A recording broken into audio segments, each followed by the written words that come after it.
let's try to think of a possible mechanism for the formation of hemiacetals and acetals from aldehydes and ketones. That's when aldehydes and ketones react with alcohols in the presence of an acid catalyst.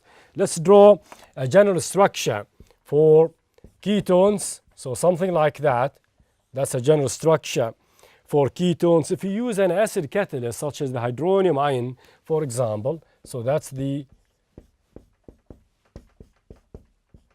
hydronium ion. So what's going to happen next is actually protonation of that oxygen of the carbonyl group. The oxygen picks up a proton from the hydronium ion. Remember, there are two lone pairs on oxygen. We can draw them like that. So protonation of that oxygen of the carbonyl group takes place, something like that. So the oxygen picks up a proton from the hydronium ion, and simultaneously the hydrogen-oxygen bond gets broken, releasing electrons to that positively charged oxygen. The product that we get now, or the intermediate that we get now, is this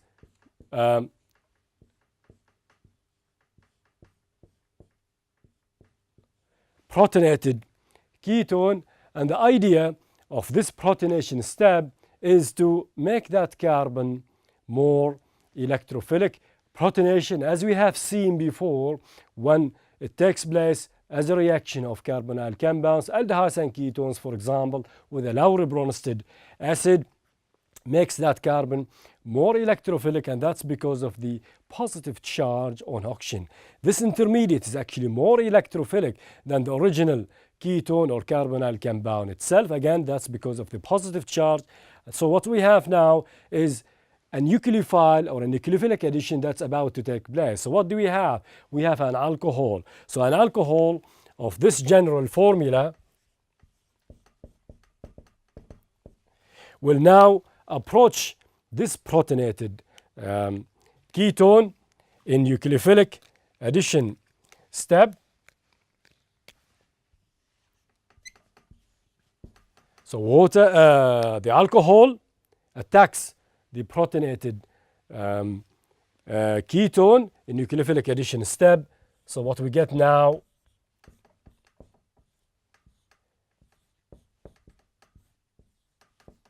is this intermediate. Now, water is the conjugate base, obviously, of the hydronium ion. Water will now come and take off that hydrogen from that positively charged intermediate. And this is good actually, because not only you form the subsequent hemiacetal intermediate, but also you reform or regenerate the acid catalyst. It is a catalyst, remember, it should be formed and regenerated, reformed and regenerated all the time. So that's water, the conjugate base of the hydronium ion. Water will now come and take off that proton. Oxygen will take off that proton. This hydrogen-oxygen bond will simultaneously break, releasing electrons to the positively charged oxygen. So the intermediate that we get now is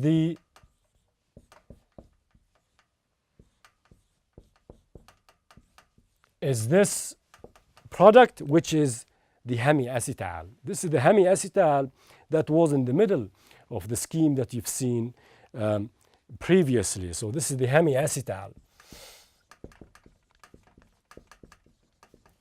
Now, if there is another mole of the alcohol, and obviously there is a regeneration of the acid catalyst, the reaction will continue all the way to the final acetal product. Remember, we have regenerated mechanistically, according to that, the hydronium ion or the acid catalyst, which can be used to protonate that OH group. So if we draw the hydronium ion like that, which is regenerated in the preceding step, so that's the hydronium ion, and now we protonate that OH group. Remember, there is a lone pair on two lone pairs actually on that oxygen.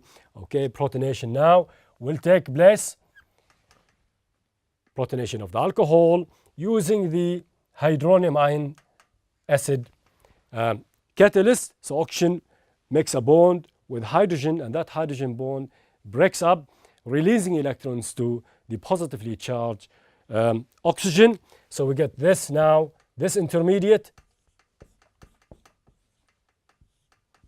Now that OH has been protonated, so we have OH2. The idea of this protonation, just like the idea of protonation of alcohols in general, is to convert the OH into a beta leaving group, which can be expelled in a subsequent step. So we have that OH2 now, and obviously we have OR prime, and of course there are lone pairs on, two lone pairs on oxygen. Now this is OH H2O. Actually, it's an excellent leaving group which will be kicked out actually, or expelled by the one of the lone pairs on oxygen. So we can use one of the lone pairs now to make a double bond between oxygen and carbon, and at the same time this carbon oxygen bond breaks up, releasing electrons to the positively charged oxygen. Now this can be done now because this is basically H2O. Remember, it's an excellent leaving group which is formed as a result of protonation of that alcohol. So what do we have now? Let's write the intermediate structure.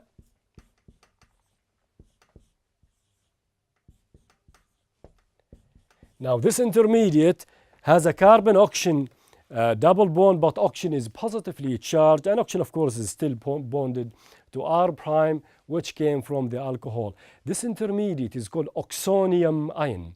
Oxonium ions, just like the protonated aldehyde or the ketone, are highly reactive. They are highly electrophilic, and they are highly electrophilic at carbon of the carbon oxygen double bond. So let's write that down. This is oxonium ion. Oxonium ions, remember, they are very electrophilic. They are highly electrophilic at carbon of the carbon oxygen double bond. They are not really different from this is also an oxonium ion, by the way, the protonated aldehyde or a ketone. This is an oxonium ion, that's an oxonium ion. Oxonium ions are highly reactive. They are highly electrophilic at carbon of the carbon oxygen double bond. So what's going to happen next is that another mole of the alcohol will now come and attack, will now do nucleophilic addition reaction on this oxonium ion intermediate. So the OH, the alcohol, will now come and attacks the oxonium ion in nucleophilic addition step. So we can now write the intermediate that's produced.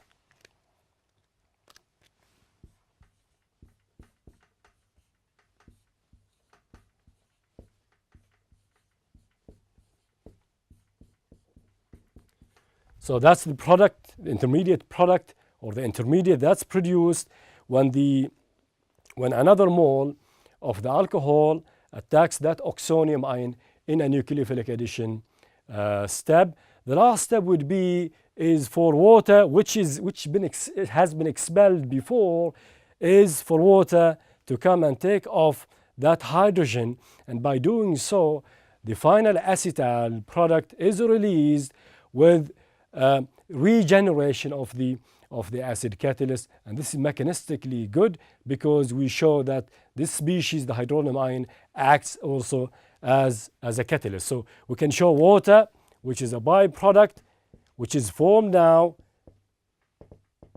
It was actually formed before. So water will now come and take off that hydrogen, and this hydrogen oxygen bond breaks, giving electrons to oxygen. So what we write now is the final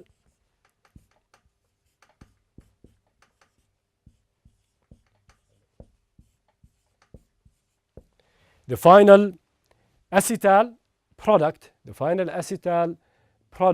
with regeneration of the hydronium ion as an acid catalyst. So this is the final acetal. So that's the acetal. This is the hemiacetal.